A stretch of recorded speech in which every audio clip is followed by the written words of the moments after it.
If you're unable to properly evaluate information or where that information is coming from, then you're vulnerable to manipulation, being controlled by others against your will, being deceived, and ultimately used by other people. This is a serious issue within the occult and magic community, and something that affects me personally as a magical practitioner myself.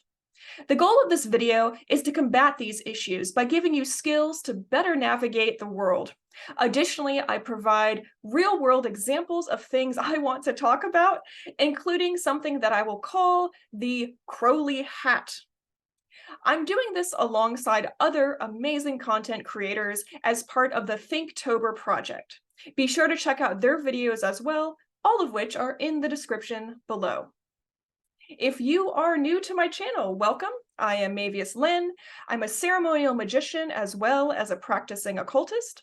The particular focus of my path and study is thelema, which is a little bit different from your typical witchy content creator. I like to think I bring a bit of diversity to the conversation. My YouTube channel here is focused on making the occult and thelema in general accessible and inclusive through education. So let's get going.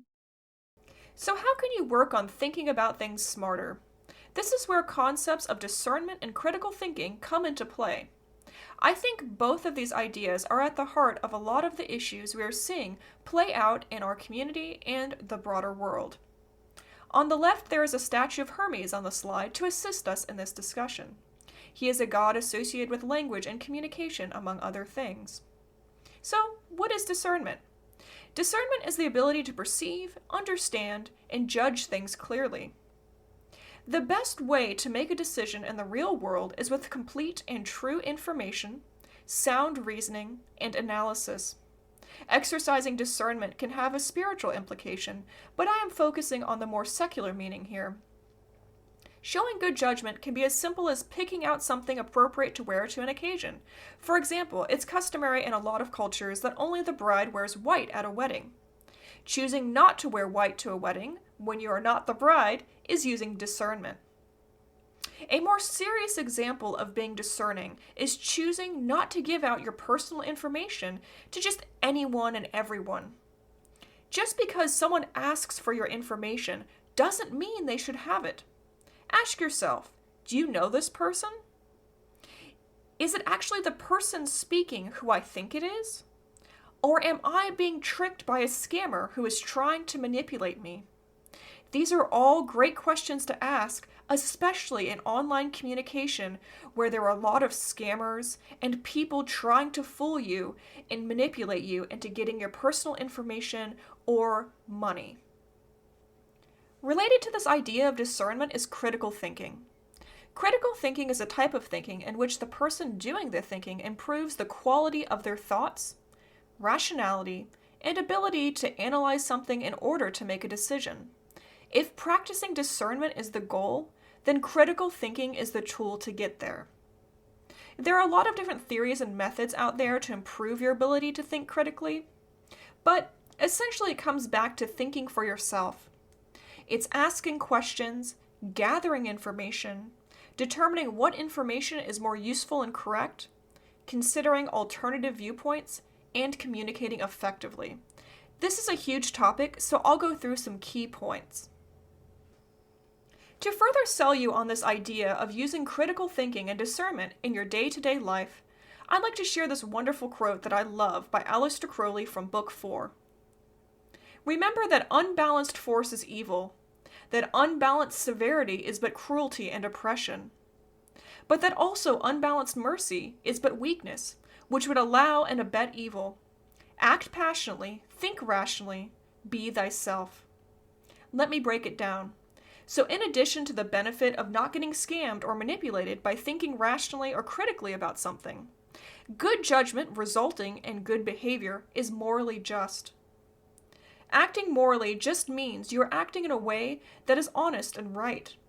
This ultimately leads to a stronger, kinder, and better functioning community. I think it's such a great quote because not only is it encouraging rational thinking, but also being true to yourself. Being rational means thinking according to logic and not just reacting to your emotions. It's taking a step back when you see a mean comment on the internet and choosing not to explode about it, but instead ask yourself, is this true? And if the facts are true, then what are the logical relations of its parts to the point they are making? Is this comment worth my time? Logic is about making sense of facts, drawing inferences, ascertaining causes, and constructing solutions that are as sound as reasonably possible. When making sense of facts, you have to ask yourself, is something true? Is that statement someone is making actually in accordance with reality, or are they just making stuff up? To determine what is actually true, we look at the evidence. Evidence is anything that you see, experience, read, or are told that causes you to believe that something is true or has really happened. There are two types of evidence: direct evidence and indirect evidence. Direct evidence is direct proof of a fact, such as something directly observed by you. Indirect evidence or indirect facts point to the existence of certain facts. They are only as reliable as their sources. Here are some things to think about when evaluating evidence. Did you see an object or an event yourself? Or did someone else tell you that they did? If you witnessed something yourself personally, how direct and complete was your experience? How complete is your memory of something? Remember that not only is human memory faulty, but sometimes people just lie. It's important to stay on your feet and question the facts you are given. When determining whether or not something is true and evaluating all of this evidence, ask yourself, is the source of this information reliable? Questioning the source of information is so essential. Let's talk about something really critical, and that's evaluating the sources of information for their credibility. Because not all information is made equal. The truth of the matter is, anyone can go on the internet and have any opinion they want, type that opinion up, make a video, make a blog post, write an essay, and publish it, and get it out there for you to read and engage with. This includes also comments. Just because someone is really aggressive and writes a lot doesn't mean that source of information is something valuable. Not all opinions, not all information is made equal. And the question really at the end of the day isn't whether or not someone has a right to say something, because everyone just about can say whatever they want on the internet. But the question is whether or not you should care. And I ask myself this all the time. And for me personally, and I recommend you do the same, pay attention to the source of that information you're getting from. Ask yourself these questions. Is this person an expert in the field they're professing to know about? And if they claim to be, what do other experts in that field or that area of interest say about this person or think about this person? Are they someone off in a ditch, by themselves, having very bizarre opinions and spreading misinformation, or are they known as a scholar and an expert? And this comes back to the question of credentials in the occult community. A lot of us have, including myself, degrees and other information, but ultimately, there is no big university or accreditation for whether or not an occultist can have an opinion about something. I think this really comes down to paying attention to things like the person's reputation, paying attention to if they've been published, what publisher published them, what do other experts in the field think of the information.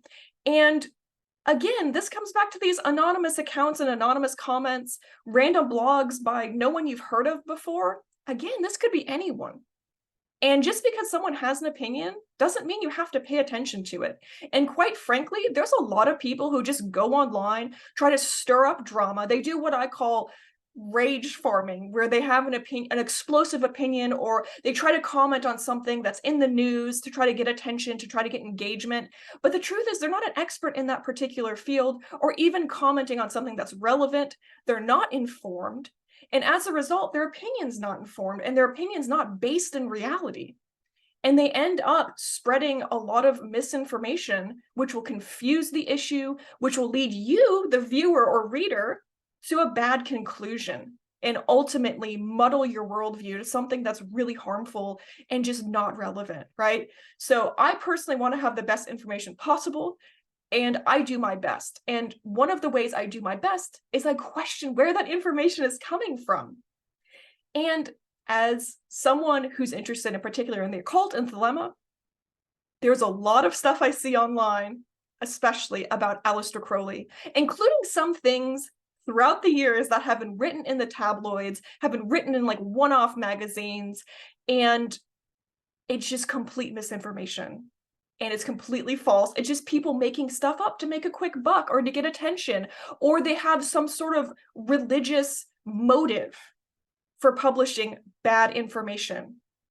And this comes back to the idea of questioning why someone is writing something and if they're an expert that can even comment on the problem. So I like, when it comes to like Crowley stuff in particular, I like to ask myself, does this person even know what Thelema is? Real baseline stuff, right?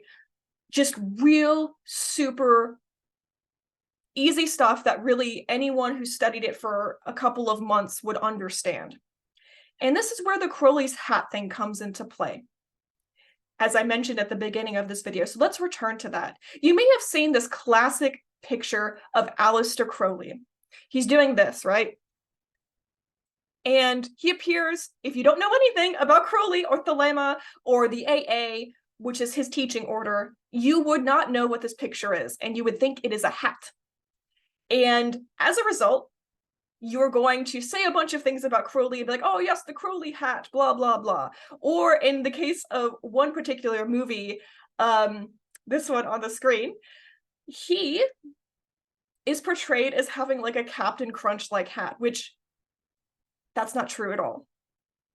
So when someone comes to me with information about Crowley or Thelema or the OTO or AA, I need them to have a baseline, good amount, and reasonable amount of knowledge, at least in what it is. And this is how I tell. I ask the person, what is this? What is this picture? What is Crowley doing?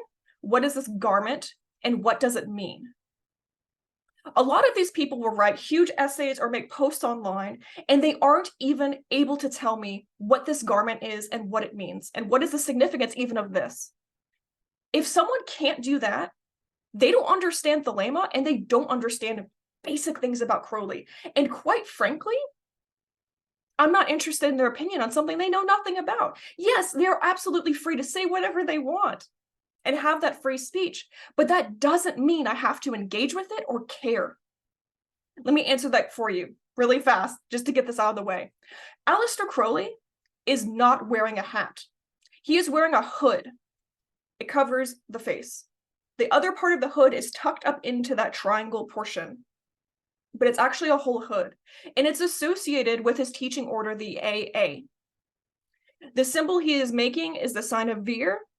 It's the sign of man, and that's his ritual garment he's wearing. The symbolism involved, you can go super in depth about that it's a magical cloak enveloping your body. And another element also to pay attention to is this garment is not black. It's actually red. People think it's black because they don't know anything about the AA, they don't know anything about the probationer's robe, and they just see the black and white photo and assume it's black. It's actually red. And someone who has studied this stuff in this system would know that. They would know the sign of Vir, they would know this is not a hat, they would know it's a hood. And that's just an example of sort of a litmus test to get an idea of whether or not someone knows what they're talking about, at least when it comes to Crowley or Thelema. I hope that was helpful.